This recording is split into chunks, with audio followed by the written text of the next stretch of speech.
नमस्कार, रात के 11 बज चुके हैं। टाइम्स नाउ नवभारत पर वक्त हो गया है फाइनल प्राइम टाइम का। मैं हूं आपके साथ पुलकित नागर और आपके साथ मैं हूं राकेश पांडे। भगवान श्री राम का जन्मोत्सव रामनवमी उनके जन्म स्थान अयोध्या में धूमधाम से मनाया गया। अयोध्या में लगभग 25 लाख राम भक्त अपने श्रद्धेय का जन्मोत्सव मनाने पहुंचे। लेकिन रामनवमी पर कुछ ऐसी नफरत भरी तस्वीरें भी सामने आई, जिसमें पत्थरबाजी की तस्वीर, आगजनी की तस्वीर, हिंसा की तस्वीर। हावड़ा से वडोदरा तक हिंसा का एक ही मॉड्यूल था। ऐसा लगा जैसे कुछ शहरों में रामनवमी पर हिंसा फिक्स थी। पत्थरबाजी करना है, क्या ये पहले से तय कर रखा था? गाड़ियों को आग के हवाले करना है, क्या ये प्री प्लान था? हावड़ा से वडोदरा तक रामनवमी हिंसा की पूरी क्रोनोलॉजी एक साथ एक रिपोर्ट में आपको दिखाते हैं। आज की आपको 4 तस्वीरें दिखाना बेहद जरूरी है। पहली महाराष्ट्र के संभाजी नगर स्थित श्री राम मंदिर के बाहर की है। दूसरी तस्वीर भगवान श्री राम के धाम अयोध्या की और तीसरी तस्वीर गुजरात के वडोदरा की और चौथी तस्वीर ममता बनर्जी के राज में रामनवमी उत्सव की है। इन चारों तस्वीरों में फर्क देखिए।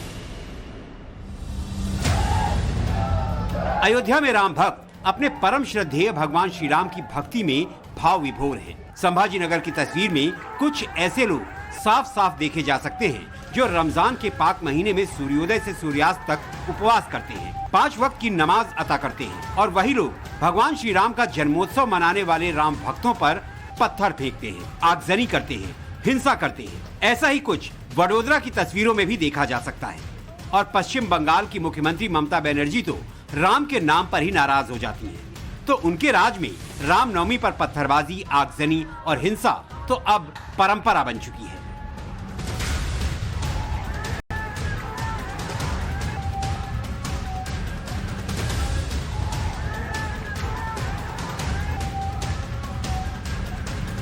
पत्थर फेंकने वाले लोगों का क्या यही ईमान है? क्या इन लोगों ने पवित्र कुरान से यही सीखा है? इस्लाम और कुरान को जानने और समझने वाले भी कहते हैं कि हिंसा नहीं, इस्लाम और कुरान रहमत सिखाते हैं। फिर ये पत्थर फेंकने वाले कौन हैं?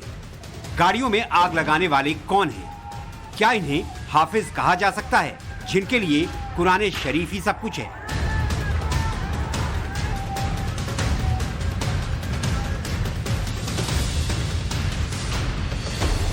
गाड़ियों में आग लगाने वाले इन चेहरों को पहचानिए। पत्थरबाजी कर रही भीड़ में शामिल हर शख्स पर गौर कीजिए। रामनवमी के स्वागत द्वार को फाड़ने वालों को देख लीजिए। चेहरे पर रुमाल है और सिर पर क्या पहना है ये बताने की जरूरत नहीं। ये वो लोग हैं जिन्होंने रामनवमी पर संभाजी नगर को सुलगाने की साजिश रची।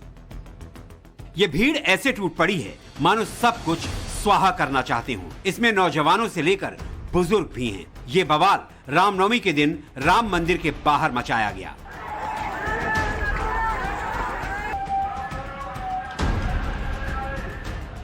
संभाजी नगर की रामनवमी की तस्वीरों के बाद आपको अयोध्या की रामनवमी की तस्वीर भी जरूर देखना चाहिए।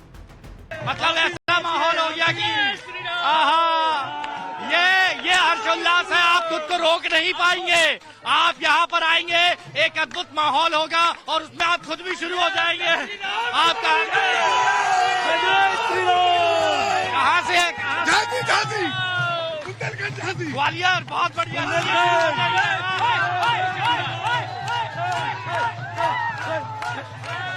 श्री राम कहाँ से?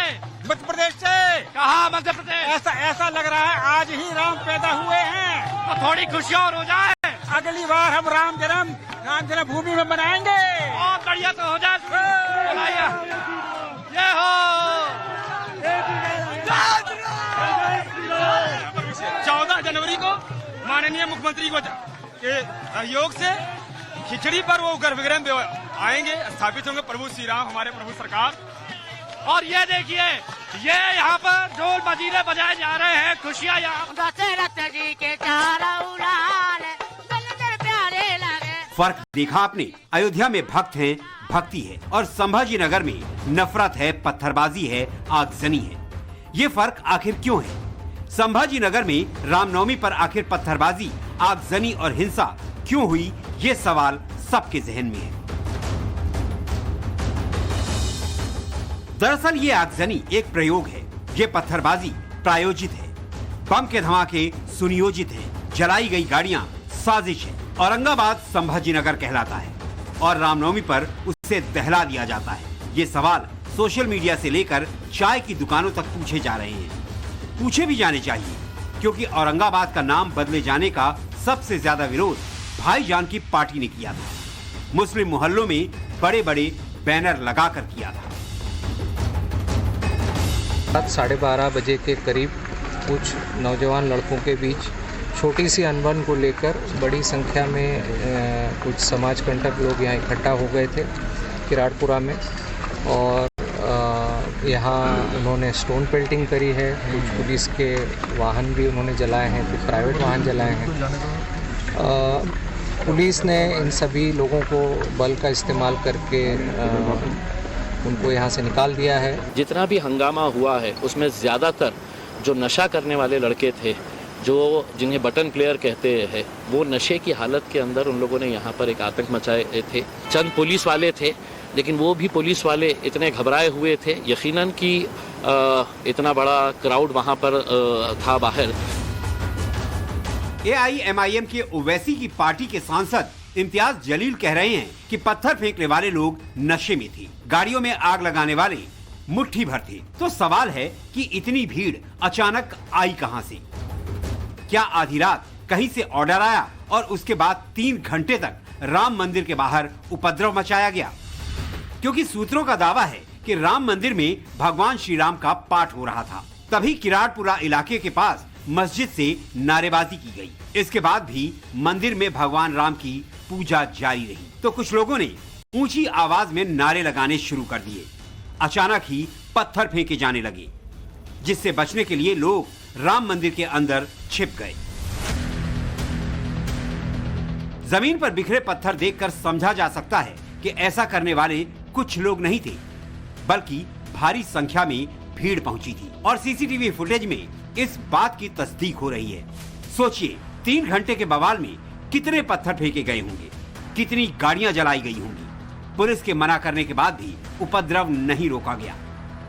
छत्रपति संभाजीनगर के किराड़पुरा इलाके में राम मंदिर पर किस तरह से देर रात रामनवमी के बिल्कुल पहले पत्थरबाजी हुई, इसके गेट को तोड़ने की कोशिश की गई, ये बता रहे हैं इस ग्राउंड जीरो रिपोर्ट में। सबसे पहले मैं यहाँ के गेट की तस्वीरें आपको दिखा दूं कि इसी गेट के बाहर की कई सारी सीसीटीवी फुटेजेस सामने आई हैं, जिसमें दर्शाया गया है कि ये जो गेट का आप हिस्सा देख पा रहे हैं, प्रांगण जो खुला हुआ है, यहाँ पर भगवा रंग के जो है चादर लगाए गए थे, पर्दे लगाए गए थे और साफ तौर पर सुरक्षा बनाई गई थी लोगों के लिए, स्वागत के लिए। दूसरी चीज आप देख पाएंगे कि आपको ये भी पहली तस्वीर दिखेगी कि यहाँ पर क्या हालात हैं, किस तरीके से जो पर्दे हैं वो गिरे हुए हैं। यहाँ से आपको मैं उस मस्जिद का तस्वीर दिखा दूं। जो मस्जिद आपको नजर आएगी करीबन यहाँ से 200 मीटर की दूरी पर है और लोगों का ये कहना है कि चलकर महज 4 से 5 मिनट के भीतर जो है यहाँ पर इस मस्जिद की दूरी को तय किया जा सकता है। रमजान के दौरान यहाँ देर रात भी जो है बड़ी मात्रा में लोग आए जाते रहते हैं। अभी भी आप देख पाएंगे कि शाम का जैसे जैसे समय बढ़ रहा है, इफ्तारी का समय हो रहा है, उसी बीच में जो मुसलमान भाई बहन हैं वो कितनी बड़ी मात्रा में यहाँ पर इकट्ठा होना शुरू हो चुके हैं। संभाजीनगर में जो कुछ हुआ वो अचानक नहीं हुआ, बल्कि पिछले कुछ दिनों से मुस्लिम मोहल्लों में एक नैरेटिव बनाने की जबरदस्त कोशिश की जा रही थी। ये नैरेटिव उसी फैसले के खिलाफ है जिसमें औरंगाबाद का नाम बदलकर ऑफिशियल तौर पर संभाजीनगर कर दिया गया। ऐसे में सोशल मीडिया पर सुगबुगाहट है कि हो सकता है कि ये घटना उसी का परिणाम हो। 18 मार्च को हिंदू लड़कों ने संभाजीनगर नाम रखे जाने पर व्हाट्सएप स्टेटस लगाया, तो मुस्लिम समुदाय के लोगों ने उन पर हमला कर दिया। 13 मार्च को औरंगाबाद जिंदाबाद के नारे लगाए जाते हैं और ये नारेबाजी करने वाले लोग ओवैसी की पार्टी के कार्यकर्ता होते हैं। इससे कुछ दिन पहले ओवैसी के सांसद ने संभाजीनगर में अपनी हैदराबादी सोच को जाहिर किया था। मैंने विरोध किया, मैंने कहा कि इम्तियाज जलील औरंगाबाद शहर के अंदर पैदा हुआ है और इंशाअल्लाह औरंगाबाद शहर के अंदर ही मरेगा। इम्तियाज जलील, तुम्हारे पास ताकत है, तुम नाम बदल दो। तो आज महाराष्ट्र के अलग अलग इलाकों के अंदर मेरे पुतले जलाए जा रहे। जो तस्वीर आज के संभाजीनगर की है, वैसी ही साजिश तब के औरंगाबाद में भी रची गई थी। मई 2018 में कुछ उपद्रवियों ने इस शहर में अशांति फैलाई थी। उस वक्त भी औरंगाबाद का नाम बदले जाने की मांग जोरों से उठी। हालांकि उस वक्त नाम नहीं बदला, लिहाजा विवाद शांत हो गया। लेकिन अब 24 फरवरी को केंद्र सरकार ने जैसे ही संभाजीनगर नाम पर मुहर लगाई, उसके कुछ ही दिन बाद परेशान करने वाली तस्वीर आई। हालांकि इन तस्वीरों में वो सभी चेहरे रिकॉर्ड हो गए हैं जिन्होंने श्री राम मंदिर के पास पत्थर फेंके और आगजनी की।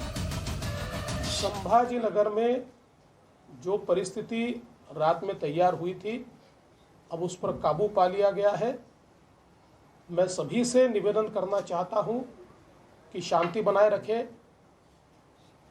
मर्यादा पुरुषोत्तम प्रभु श्री राम जी, इनका राम जन्मोत्सव हम लोग मना रहे हैं। ऐसे समय सभी ने मर्यादाओं का पालन करना चाहिए। ये तनाव पैदा किया जा रहा है और उसके पीछे कौन है, ये इस राज्य के गृह मंत्री को पता होना चाहिए कि सब कुछ कौन कर रहा है। ये शिवसेना नहीं कर रही है। Shiv Sena means original Shiv Sena, duplicate Shiv Sena वाले काम कर रहे हैं। सीसीटीवी के जरिए जांच शुरू हो गई है और जांच का पहलू ये भी है, रात 12:30 बजे इतने लोग अचानक पहुंचे या इन्हें जानकारी दी गई थी। जब विवाद नशेड़ियों के बीच हुआ था, फिर मामला वहीं रफा दफा क्यों नहीं हुआ और इतनी बड़ी तादाद में गाड़ियों में आग कैसे लगाई गई? संभाजीनगर को सुलगाने की जिसने कोशिश की, उसका हिसाब किताब जल्द होगा और इसके लिए पुलिस तेजी से एक्शन लेने वाली है।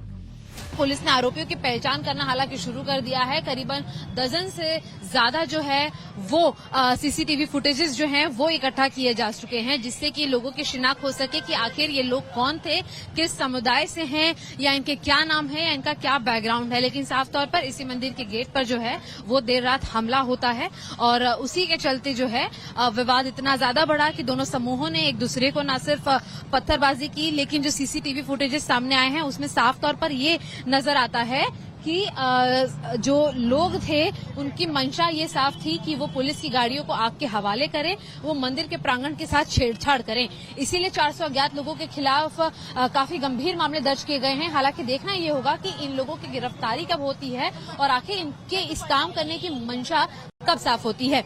जॉर्ज के साथ शिवानी मिश्रा, छत्रपति संभाजीनगर से, टाइम्स ऑफ भारत के लिए। उन 4 तस्वीरों को आप एक बार फिर देखिए। अयोध्या में भक्ति, संभाजीनगर, वडोदरा और हावड़ा में नफरत। ऐसा क्यों है? वडोदरा में रामनवमी की शोभा यात्रा पर क्यों पथराव हुआ, समझना मुश्किल है, लेकिन ऐसा हुआ। रामनवमी पर निकाले जाने वाली शोभा यात्रा पर हावड़ा में भी कुछ लोगों ने पथराव किया, आगजनी की। झड़प हुई और ये झड़प 2 समुदायों के बीच बड़ी लड़ाई में तब्दील हो गई। हालात इतने बिगड़ गए कि पुलिस को बल प्रयोग करना पड़ा, लाठियां भाजनी पड़ी। हालात फिर न बिगड़े, इसके लिए फोर्स ने फ्लैग मार्च किया। अब ममता बनर्जी के राज का हाल देखिए, जो लोकतंत्र और धर्मनिरपेक्षता की अक्सर दुहाई देती हुई दिखाई देती है। उनके पश्चिम बंगाल के हावड़ा की तस्वीरें देखिए। हमेशा की तरह इस बार भी रामनवमी की यात्रा पर दीदी राज में हिंसा हुई। बारिश शुरू हो गई है, इसीलिए तनाव थोड़ा कम हो गया है। कैसे शुरू हुआ किसी को नहीं मालूम, किससे शुरू हुआ किसी को नहीं मालूम, क्योंकि एक तरफ का आरोप है जब रामनवमी का प्रोसेशन इस काजीपुर एरिया जो शिवपुर हावड़ा डिस्ट्रिक्ट में है, हावड़ा जिला में है, उस जगह से गुजर रही थी, तब किसी ने पत्थरबाजी शुरू की और इसी से एक वायलेंस का माहौल शुरू हो गया। दूसरी तरफ का आरोप है उसी रैली से, जब रैली गुजर रही थी तब किसी ने ऐसा कुछ नारेबाजी की जो सिर्फ धार्मिक सेंटिमेंट को हर्ट नहीं करता, लेकिन बहुत सारी चीज प्रोवोकेटिव भी था, इसीलिए एक तनाव का माहौल क्रिएट हो गया। उनका आरोप है कि लोग शराब के बोतल लेके उतर के घरों पे आक्रमण किया, पत्थरबाजी की और इसी से वायलेंस हुआ। जो हमने देखा पत्थरबाजी, वो एक डरावना सिचुएशन था। जो हमने देखा कि दोनों तरफ से नारेबाजी हुई, वो एक बहुत ही डरावना सिचुएशन था। रामनवमी यात्रा के दौरान राम भक्तों पर उपद्रवियों ने पथराव किया, दुकानों को फूंक डाला, गाड़ियों को जला डाला। पुलिस ने रोकना चाहा तो उन पर भी पथराव किया गया और दीदी कहती हैं कि पश्चिम बंगाल में सर्वधर्म संभाव है। संभाजी नगर से शिवानी मिश्रा के साथ bureau report, times now Navbharat. अब बड़ी खबर आ रही है, हावड़ा हिंसा पर सीएम ममता बनर्जी का बयान। मैंने सावधान रहने को कहा था, ये सीएम ममता बनर्जी का बयान अब सामने आ रहा है। और साथ ही ये भी उन्होंने कहा है कि वो सांप्रदायिक दंगों के लिए बाहर से गुंडे बुलवाते हैं, उनकी शोभा यात्रा को किसी ने नहीं रोका। ये मुख्यमंत्री ममता बनर्जी का बयान आ रहा है सामने। इस वक्त की बड़ी खबर, मुख्यमंत्री ममता बनर्जी का बयान। एक समुदाय पर हमले के लिए खास रूट क्यों चुना गया, ये बातें कही है मुख्यमंत्री ममता बनर्जी ने, सुनिए। সবাইকে বাইরে থেকে ভাড়া করা গুন্ডা দিয়ে মেরে দাও, আগুন লাগিয়ে দাও, দাঙ্গা লাগিয়ে দাও। তোমাদের মিছিল করতে কেউ বারণ করেনি। তুমি তরোয়াল নিয়ে, বুলডোজার নিয়ে মিছিল করবার পারমিশন, অধিকার তোমায় কে দিয়েছে? আজকে আমি শুনেছি হাওড়ায় ওরা এমনকি বুলডোজারও ইউজ করেছে। What audacity they have got. তোমার যে রুট ছিল সেই রুট তুমি চেঞ্জ করলে কেন? তুমি আনঅথরাইজড রুটে গেছো, ইচ্ছা করে একটা কমিউনিটিকে ধাক্কা দেবার জন্য এবং হামলা করার জন্য। তোমরা জেনে রাখো, হামলা করে যদি কেউ ভাবো মামলা করে রেহাই পাবে, তাহলে জেনে রাখবে এমন একদিন আসবে, হামলাই করো আর মামলাই করো, জনতার আদালতে টিকবে না অন্যায়, টিকবে না ফন্দি, জনগণের আদালতে হতে হবে বন্দি। তৈরি থাকো। सौ बड़ी खबरों के बाद चलिए आगे बढ़ते हैं। जयपुर में 2008 में सीरियल बम धमाके हुए, ब्लास्ट में बेगुनाह मारे गए और बुधवार को राजस्थान हाईकोर्ट की जयपुर बेंच ने गलत जांच और सबूतों के अभाव में आरोपियों को बरी कर दिया। यह दुर्भाग्य नहीं तो क्या है, 9 ब्लास्ट होते हैं, 80 लोग मारे जाते हैं और सरकारी मशीनरी की तहकीकात को अदालत खारिज कर देती है। कांग्रेस के ही नेता सचिन पायलट मानते हैं कि गलती तो हुई है, जांच फिर जीरो से शुरू होनी चाहिए।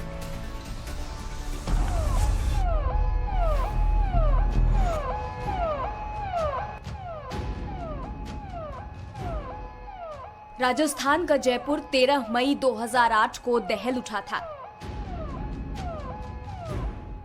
एक एक कर 9 विस्फोट हुए।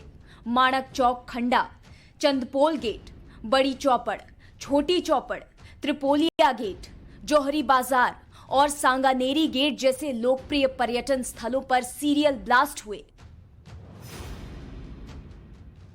अमोनियम नाइट्रेट बमों को साइकिलों में बांधकर शाम 7:20 से शाम 7:45 के बीच भीड़-भाड़ वाले इलाकों में विस्फोट किए गए। इस सीरियल बम ब्लास्ट में 80 बेगुनाहों की जान चली गई और करीब 185 लोग घायल हो गए। मुकदमा करीब 15 साल तक चला। निचली अदालत ने आरोपियों को फांसी की सजा सुनाई और राजस्थान हाईकोर्ट की जयपुर बेंच ने सिलसिलेवार विस्फोटों के मामले में 4 लोगों को गलत जांच का हवाला देते हुए बरी कर दिया। अदालत के आदेश पर मुख्यमंत्री अशोक गहलोत से प्रतिक्रिया मांगी गई। सर जयपुर में जो बम ब्लास्ट हुआ है, उनके आरोपियों जो बरी हुए उन पे क्या कहना चाहेंगे? जयपुर के बम ब्लास्ट में जो आरोपी बरी हुए उन पे क्या कहना चाहेंगे? सर सचिन पायलट कह रहे हैं कि जीरो से शुरुआत होनी चाहिए जांच की। सचिन पायलट कह रहे हैं कि जीरो से शुरुआत होनी चाहिए। टाइम्स नाउ नवभारत संवाददाता तेजश्री ने राजस्थान के मुख्यमंत्री अशोक गहलोत से 4 बार सवाल पूछा। सवाल पूरे साफ थे, लेकिन मुख्यमंत्री महोदय क्या से आगे जवाब नहीं दे सके। अपनी गाड़ी में बैठे और फुर हो गए। अब उनकी कैबिनेट के मंत्री महोदय प्रताप सिंह खाचरियावास से सवाल कर लेते हैं।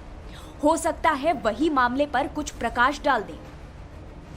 ब्लास्ट के आरोपी थे, उनको सजा दिलाने के लिए सुप्रीम कोर्ट जाना चाहिए। आप क्या पैरवी करेंगे? क्या कह रहे हो? तो आगे सरकार को उस पर आगे क्या? देखिए, ये इस मामले में मेरी जानकारी नहीं है। जब मैं जानकारी लूंगा आपको बताऊंगा। प्रताप सिंह अब तक जानकारी का इंतजार कर रहे हैं और राजस्थान की जनता उनके जवाब का। लेकिन जवाब आया सचिन पायलट से।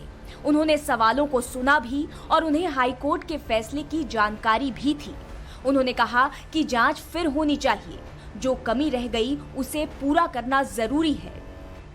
लोअर कोर्ट ने इनको मौत की सजा सुनाई थी, तो फिर ये तो गृह मंत्रालय को या लॉ डिपार्टमेंट को आत्मचिंतन करना पड़ेगा कि इतनी मौत की सज़ा सुनाने के बाद भी अगर हाई कोर्ट में, जैसा कि मैंने अखबार में पढ़ा है, जो ऑर्डर आया है उसमें कहा है कि इन्वेस्टिगेशन शायद ढंग से नहीं हो पाई थी या एविडेंस पूरी तरह कोलैबोरेट नहीं कर पाए थे या कहीं कमियां रह गई थी। ये बहुत ही गंभीर इशू है। मैं समझता हूँ इसमें तो जिम्मेदार लोगों पर जांच होनी चाहिए कि ऐसा कैसे हुआ, क्योंकि अगर जो ब्लास्ट किसी ने तो किया होगा ना।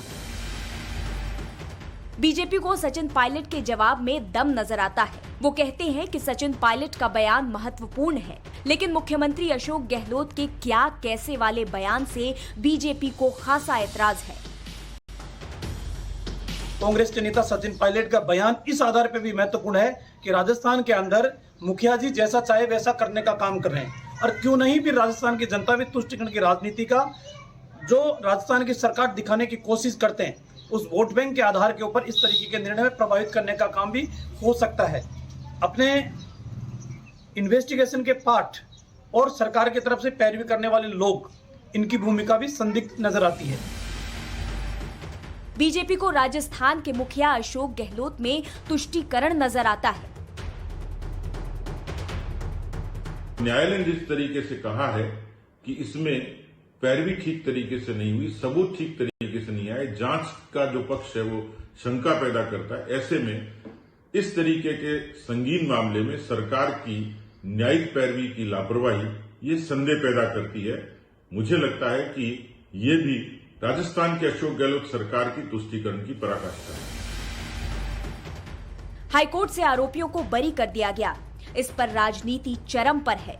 सरकार जांच को दोहराने के सवाल पर क्या और कैसे का जवाब दे रही है, लेकिन सबसे बड़ा सच तो यही है कि ब्लास्ट तो हुए थे।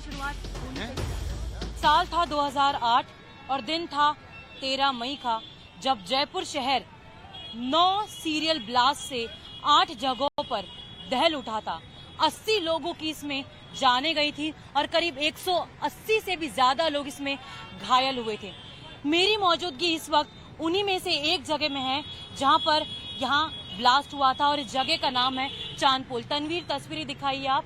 ये चांदपोल का वो द्वार है और उसके समीप ये हनुमान मंदिर है जहां पर ये ब्लास्ट हुआ था। अब देखिए यहाँ पर आप यदि पीछे पलटेंगे तो हमें यही बताया जा रहा है कि यही वो जगह है जहाँ पर साइकिल रखी गई थी, क्योंकि जो आरोपी थे उन्होंने यहीं पर साइकिल रखकर साइकिल में मेटालिक जो बॉल्स है उसके अंदर बॉम्ब रखा हुआ था और उसके बाद ब्लास्ट हुआ। यानी कि ये वो पूरा इलाका था जहाँ पर साइकिल रखी हुई थी। अब आप सोचिए कि ये कितना चहल पहल वाला इलाका है।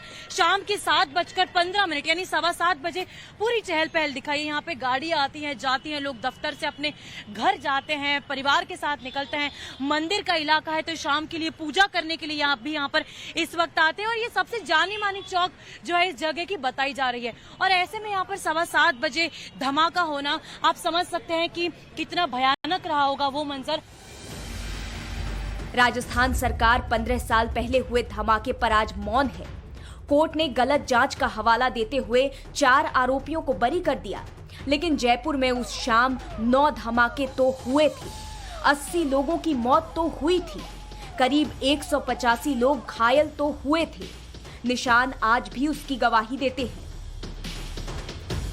यहाँ पर जो इलेक्ट्रिक मीटर है जो लोहे का बना हुआ है, बावजूद इसके अब भी इस पर उन छर्रों के निशान है। ये उन्हीं छर्रों के निशान है। तनवीर आप नजदीक से दिखाएं। जब ब्लास्ट हुआ था 13 मई 2008 को, जब यहाँ पर चांदपोल में यहाँ पर बम धमाका हुआ था, और इंटेंसिटी उसकी इतनी तेज थी कि यहाँ पर 1 नहीं 2 नहीं बल्कि 20 से भी ज्यादा निशान इस पूरे इलेक्ट्रिक का जो ये मीटर है उस पर पड़े हुए हैं। लोग यहाँ पर बता रहे हैं कि करीब 20 से 25 से भी ज्यादा लोगों की यहाँ पर इस क्षेत्र में जाने गई हैं। और आपको बता दें कि ये मिठाई की भी दुकानें यहाँ पर लगी थी उस वक्त। ये पूरा क्षेत्र एक मार्केट का क्षेत्र है जब यहाँ पर ब्लास्ट हुआ था, और किसी ने अपनी माँ को खोया, किसी ने अपने पिता को खोया, किसी ने अपनी बहन को खोया, कई परिजनों ने अपने आसपास के जो परिजन हैं उन्हें खोया। और आज उनके लिए ये बेहद गमगीन कर देने वाली खबर है कि 4 आरोपियों को अब बरी कर दिया गया है।